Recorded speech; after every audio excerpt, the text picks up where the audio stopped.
Hello, I'm Andreas. I'm the new head chef here at 1891 in Pavilion Brill. I'm excited to be here. I mean, the restaurant itself, just look at it. It looks just beautiful, the views here.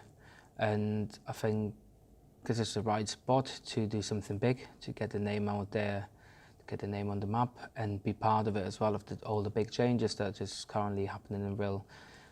I think the biggest passion I've got is about flavour and the produce, to use the produce to the best of their ability and showcase them in the right way. That's very important. My focus on the menu would be simple but modern, like a modern British.